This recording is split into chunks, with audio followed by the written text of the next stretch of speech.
Hey everybody, it's a situational therapist, and I didn't feel like ironing this shirt. One of the things I'm really happy about is the fact that on my channel, people get to watch me grow from being not known to probably becoming pretty damn famous. I'm just pretty sure it's gonna happen. And so on that road to becoming super awesome and famous and having hardwood floors, one of the stops that I have to make is speaking at conferences. So I was invited to speak at this wellness retreat. There were lots of people there. There were nutritionists, dietitians, life coaches, other therapists. And so this is me discussing how COVID-19 has changed communication, and I hope you enjoy. If you guys have any critiques for me, anything I can do better, please let me know, and I'll talk to you guys soon. Bye-bye. How do you see communication changing in this Right. time? What an excellent question. It hasn't I changed know. at all. The only thing that's different is that we're dealing with COVID-19. All this has done is reveal the underlying problems that people have already had, that they think you need to wait too long to go to therapy because therapy is only for stuff in the past. And then you understand how people get so angry at these systems. Because so let me answer the first question that you asked. How has it changed? It hasn't. Everything is the same. Those problems were there before COVID-19. It's the same thing whenever they want to diagnose kids with ADHD because they go from middle school to high school, or they go from high school to college. Yes, in high school, if you know how to just repeat back what someone says to you, you can make an A, right? It's not that at the end of the day, the way that we teach, it's not that difficult. But when that child makes that jump from high school to college and there's actual consequences for not, that's not ADHD. That's me trying to adjust to a new environment. And so when I hear people say, well, man, everything was great until COVID started. No, it wasn't. You have no choice but to deal with COVID. That's the issue. You have no choice. It is in your face, and you can say it's a hoax. You can say it's not a hoax, but you got to make a choice.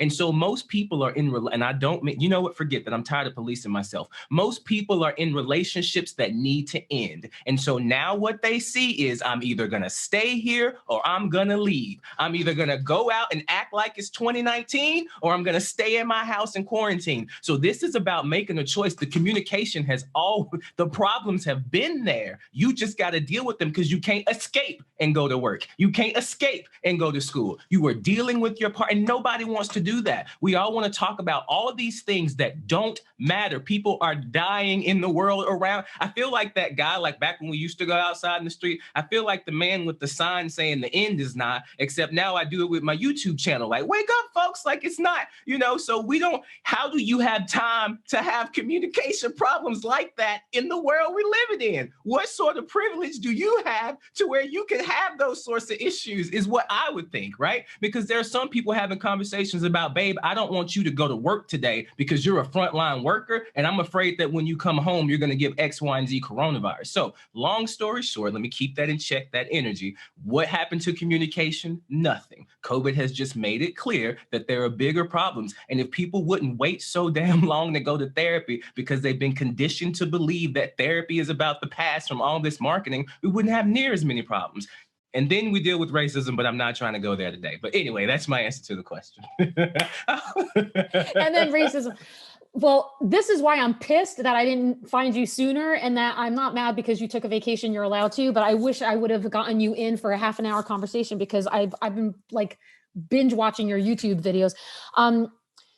But you're picking out a lot of scabs here, so I think for sure. Thank you for bringing me out and making me mind my own words as well. Number two, I agree with that too. Like the quitting aspect, I think people are always so worried, but if it's not serving you, we don't have to give you permission. Don't let that happen. And I think there's a lot of sensitivity going on in this world. So maybe we are kind of like at our wits end, or we're afraid to say something. Um, I mean, that's possibility. It's absolutely possible that, there are things. But the thing is, what I try to tell my clients when I'm doing couples therapy is that this did not just start. This right. did not just start. The only thing that is different is that you're dealing with a different issue. So you can take, and again, I'm not trying to be mean or rude. I want to be sensitive to people's issues, but you can delude yourself and say that it's because I'm tired or because my head hurts or because of things. Functionally, what is the thing that everybody in the house around communication decides not to talk about? And that's how I get into my advocacy with schizophrenia. You know, there's so many things that we just don't discuss. And often when the one person in the family who is speaking out, when the one person in the family is saying what's going on, we label that person crazy. Oh, that's just that bipolar person running her mouth. Oh, she's just schizophrenic. Oh, she's just, and then you disqualify everything that they say. And so again, I hear what you're saying. And yes, there are factors that make it difficult for us to communicate 100%. But those same factors that people focus on make it impossible to solve any problems because no one wants to talk about what's really going on.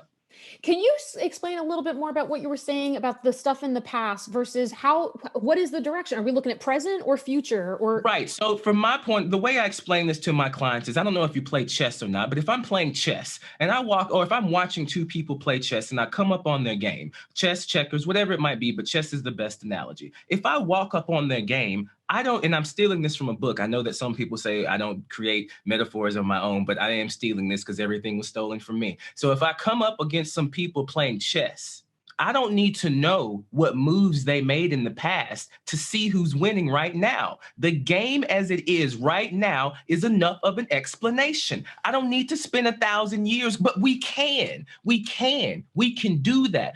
At the end of the day, all this is about is getting, trust me. I'm up here, I can say, I could also get this straight. You know, when I first was going to be a therapist, I thought that this was the voice that I needed to take with people because my perspective was one that I need to make sure that I don't seem too upset because I don't want people to think that I am bipolar. So, long story short, yes, the past is important, but I mean, it just depends on how long you want your clients to be on your case. So, you know, some people we do about, you know, I think I can get 10 sessions out of them, 15 sessions out of them. So, you know, we might use EFT or CBT. If I can just, you know, change the words a little bit, I can sell. It's just so ridiculous, man. People need to start telling the truth. The truth of the matter is 70% of the effectiveness of therapy is the relationship between you and the therapist. The rest of this stuff, 5% is luck, 5% is hope, and 10% is you might win the lottery this week. That's going to solve a lot of problems. I ain't had no clients do that yet, but that might solve a lot of them. So long story short, you just got to be careful where you point me at, Dina, because I don't want to burn nobody. I was going to say, you have a lot of people on here who are health and wellness professionals, and a lot of us do deal with trying to monitor our tone and, you know, being careful about compliance. And, but I know underlying when I look at my forums, everybody's like, oh God, I can't stand that person who comes into my office once a week. She's not making any changes. So on the professionals end, right? Because we're talking about both professionals and the patient or the client, whatever. On the professionals end, how open can we be? And I mean, that's a silly question because then it's just who's finding you, who's comfortable with having you. I am this way because I work with advocates of people who go to bad therapists and go to bad clinicians. I get those folks, the people who have been told that they have diagnosis, the people who have had personality disorders added to their chart because their therapist got offended that their client called them on some BS. I work with people who have been to therapy as children and were identified as the identified patient, and the therapist in their objectivity and wisdom never thought to see if that person was in an abusive family. So I have very little patience. I have very little empathy. I'm sorry. I just have very little empathy for clinicians who forget the amount of privilege that they have and forget that the people are coming to you because they have problems. So how open can you be? How much have you dealt with your own BS? That's the answer to that question. How open can you be? Are you telling your client stories so that you can work through it, or have you already worked through your issues? I have a therapist on retainer for sure, but there are stories that I tell because we need to stop making our clients think that we're God. We're not. We have issues. Thank you so much, Dina, for opening up about your past suicide attempts. Good Lord, it hit me when you said it, and I just thought, man, why is that not normalized? Why is that not okay? Everybody in this room has thought about suicide at least once in their lives. And if we could just make it okay to talk about, if we would stop coming up to conversations and meetings and places with this stupid mask, it's so annoying. I see it, you see it, everybody sees it. No one is themselves. They're trying to put something together to be sold. So my last 2 minutes are up. I know how to wrap it up.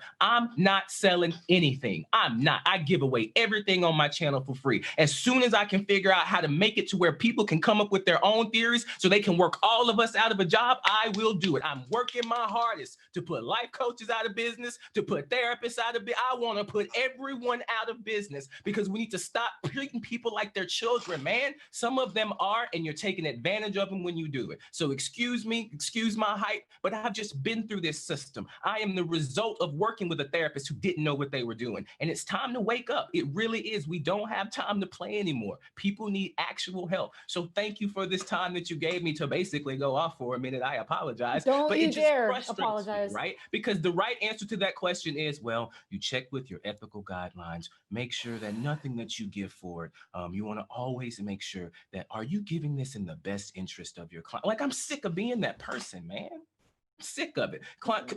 Sorry, let me stop. Yeah. And, I feel like the way that you're sharing your story right now and giving us this information too is why I do believe it's so important to be your authentic self. Like, stop pretending to put on the facade of things. If people and it's so obvious. The thing that gets me, Dina, it is so obvious when you're doing it. I can tell when you were putting up a front. I'm not crazy. Right. I can see that that's not who you really are.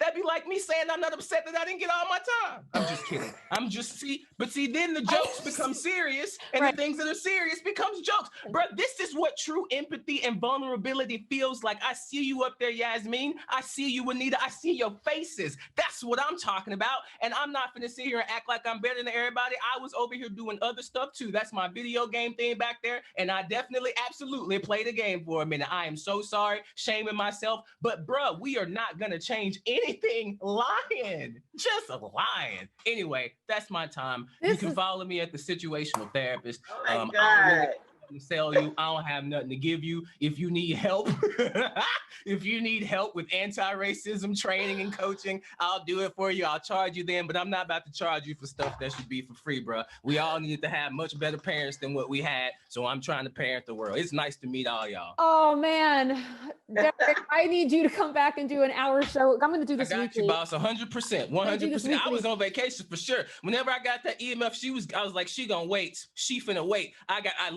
She finna wait. And if I just get 5 minutes, I'll take them. But absolutely, I was sipping Mai Tais in my own front room because I ain't go nowhere because I got a heart. But anyway. I love it. And I'm so glad. Listen, like I said to you, quality versus quantity, whatever. We'll catch you on another time. But I so appreciate this because, we've had a bunch of high and lows, and Kalima, you're going to be up next. I know. Kalima's going up next. We've had some highs and lows here. We've been meditative. We worked out. We got the brain going, we got the heart going. I think we need to hear this. I think we need to shake shit up. I'm sorry, Ma. We got to shake shit up. So thank you for shaking it up for us, Derrick. And I cannot wait for some other part 2 of this conversation to go on. And until then, there's all your information. Find him online, binge watch all your YouTube videos. Can I just say, Derrick, thank you for I really appreciate your transparency and honesty. Your energy is so powerful. And thank you. I really appreciate it. I wouldn't have it if I could feel it. I could feel it through on this side. Keep that energy. Don't give it up. And I'm just, glad that you were here. Thank you. It's meant to be. There's no such thing as coincidence. Everybody knows this. That's right. Meant to be. Everybody knows this. There's no such thing as coincidence. I have hand selected for you a variety of people that I know we're going to deliver, and I didn't even meet half of them. So thank you. Thank you, and you're welcome.